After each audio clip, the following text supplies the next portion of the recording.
ಏನು ನಿನ್ನೆ ಕೇಂದ್ರ ಬಜೆಟ್ನಲ್ಲಿ ಕೇಂದ್ರ ಸರ್ಕಾರ ಕರ್ನಾಟಕಕ್ಕೆ ಚೊಂಬು ಕೊಡುವಂತ ಕೆಲಸವನ್ನ ಮಾಡಿದೆ ನೋಡಿ. ಇಟ್ಟಂಡ್ರನ್ ಕುಮಾರಣ್ಣನವರು ಇಲ್ಲೂ ಕೂಡ ಇಟ್ಟಂಡ್ರನ್ ಮಾಡಿದ್ದಾರೆ. ಬಿಜೆಪಿ ಜೊತೆ ಹೋಗಿ ನಾನೇನೋ ಕಾವೇರಿಯನ್ನ ಬಗೆಹರಿಸ್ಬಿಡ್ತೀನಿ, ಮೇಕೆದಾಟನ ಮಾಡ್ತೀನಿ ಅಂತ ಎಲೆಕ್ಷನ್ ಹೇಳಿಕೆ ಕೊಟ್ಟವರು ಎಲ್ಲೋದ್ರು ಈಗ ಇಟ್ಟಂಡ್ರನ್ ಕುಮಾರಣ್ಣವರು ಅಂತ ಕೇಳಕ್ ಇಚ್ಛೆ ಪಡ್ತೇನೆ.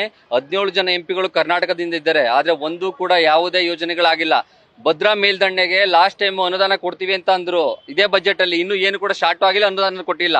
ಇದೇ ರೀತಿ ಚೊಮ್ಮನ್ನ ಕೆಡುವಂತ ಕೆಲಸವನ್ನ ಮಾಡ್ತಾ ಇದ್ದಾರೆ. ಕೇಂದ್ರ ಸರ್ಕಾರಕ್ಕೆ ಸೌತ್ ಇಂಡಿಯಾದಿಂದ ಅತಿ ಹೆಚ್ಚು ಟ್ಯಾಕ್ಸ್ ಹೋಗುತ್ತೆ, ಆದ್ರೆ ನಮ್ಮ ಹಣವನ್ನ ನಮಗ್ ಕೊಡೋದಕ್ಕೆ ಯಾಕೆ ಈ ತರ ಹಿಂಜರಿತಾ ಇದ್ದಾರೆ ಅಂತ ಕೇಳಕ್ ಇಚ್ಛೆ ಪಡ್ತೀನಿ.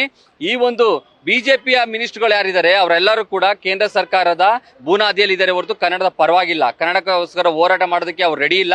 ಕರ್ನಾಟಕದ ಜನತೆಗೆ, ಕನ್ನಡದ ಮಕ್ಕಳಿಗೆ ಕೆಲಸವನ್ನು ಮಾಡೋದಕ್ಕೆ ಅವ್ರು ರೆಡಿ ಇಲ್ಲ.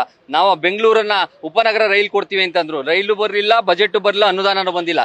ಈ ರೀತಿಯನ್ನು ಕೆಲಸವನ್ನ ಮಾಡಿ ಕೇಂದ್ರ ಸರ್ಕಾರ ಕರ್ನಾಟಕಕ್ಕೆ ಚೊಂಬು ಕೊಡುವಂತ ಕೆಲಸವನ್ನ ಮಾಡಿದೆ. ಈ ಬಜೆಟ್ ಕರ್ನಾಟಕಕ್ಕೆ ಶೂನ್ಯ ಬಜೆಟ್ ಅಂತ ಹೇಳಕ್ ಇಚ್ಛೆ ಪಡ್ತೀನಿ. ಕುಮಾರಣ್ಣನವರ ಇಟ್ಟಂಡ್ರನ್ ಇದರಲ್ಲೂ ಇಟ್ಟಂಡ್ರನ್ ಕೆಲಸವನ್ನ ತೋರಿಸಿದ್ದಾರೆ ಅಂತ ಹೇಳೋದಕ್ಕೆ ಯುವ ಕಾಂಗ್ರೆಸ್ ಇಚ್ಛೆ ಪಡುತ್ತೆ. ಯುವ ಕಾಂಗ್ರೆಸ್ ಈ ಹೋರಾಟವನ್ನು ಮುಂದುವರಿಸಿದೆ. ಯಾಕಂದ್ರೆ ಕೇಂದ್ರ ಸರ್ಕಾರಕ್ಕೆ ಅತಿ ಹೆಚ್ಚು ಟ್ಯಾಕ್ಸ್ ಅನ್ನ ಕರ್ನಾಟಕ ಕೊಡ್ತಾನೆ ಇದೆ, ಆದ್ರೆ ನಮ್ಮ ಹಣವನ್ನ ನಮ್ಗೆ ಕೊಡೋದಕ್ಕೆ ಅವ್ರು ಯಾವತ್ತೂ ಕೂಡ ರೆಡಿ ಇಲ್ಲ, ಈ ಬಾರಿನೂ ಕೂಡ ರೆಡಿ ಇಲ್ಲ. ಏನು ನಿರ್ಮಲಾ ಸೀತಾರಾಮನ್ ಅವರು ಏನಿದ್ದಾರೆ ಫೈನಾನ್ಸ್ ಮಿನಿಸ್ಟರ್, ಕರ್ನಾಟಕದಿಂದ ಹೋದಂತವ್ರು, ಆದ್ರೆ ತಾಯ್ನಾಡಿಗೆ ಏನು ರಾಜ್ಯಸಭೆಯನ್ನು ಕೊಟ್ಟಿದ್ರೆ ಆ ತಾಯ್ನಾಡಿಗೆ ಕೊಡುವಂತ ಅನುದಾನವನ್ನ ಯಾಕೆ ಕೊಡೋದಕ್ಕೆ ಹಿಂಜರಿತಾರೆ ಅನ್ನೋದಕ್ಕೆ ಕ್ವಶನ್ ಯುವ ಕಾಂಗ್ರೆಸ್ ಮಾಡ್ತಾ ಇದೆ.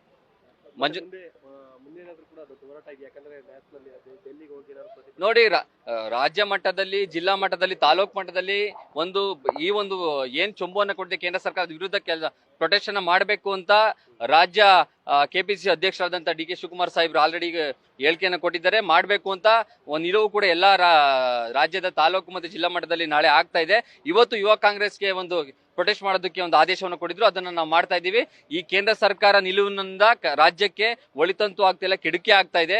ನೋಡಿ, ಈ ಒಂದು ರಾಜ್ಯ ಸರ್ಕಾರದಲ್ಲಿ ಬೆಂಗಳೂರಿಗೆ ಟೆನಲ್ ರೋಡ್ ಅನ್ನ ಕಳಿಸಿದ್ರು, ಟೆನಲ್ ರೋಡ್ ಅಪ್ರೂವಲ್ ಮಾಡಿ ಅಂತ, ಅದನ್ನು ಕೂಡ ಮಾಡಿಲ್ಲ. ಮತ್ತೆ ಬೆಂಗಳೂರನ್ನ ನವೀಕರಣಕ್ಕೆ ಏನಾರ ಫಂಡ್ ಕೊಡ್ತಾರೆ, ಅದನ್ನು ಕೂಡ ಕೊಟ್ಟಿಲ್ಲ. ಈ ರೀತಿಯ ಕೆಲಸವನ್ನ ಮಾಡಿದ್ರೆ ಕೇಂದ್ರ ಸರ್ಕಾರ, ರಾಜ್ಯ ಸರ್ಕಾರ ಎಲ್ಲಿಗೆ ಹೋಗ್ಬೇಕು ಅಂತ ಕ್ವಶನ್ ಮಾಡ್ತೇವೆ. ಯುವಕರಿಗೆ ಉದ್ಯೋಗದ ಬಗ್ಗೆ ನೋಡಿ, ಯುವಕರಿಗೆ ಉದ್ಯೋಗವನ್ನ ಅವ್ರು ದಯಮಾಡಿ ನಮ್ಮ ಮ್ಯಾನಿಫೆಸ್ಟೋವನ್ನ ಫೈನಾನ್ಸ್ ಮಿನಿಸ್ಟರ್ ಒಂದ್ಸಲ ಓದ್ಬೇಕು.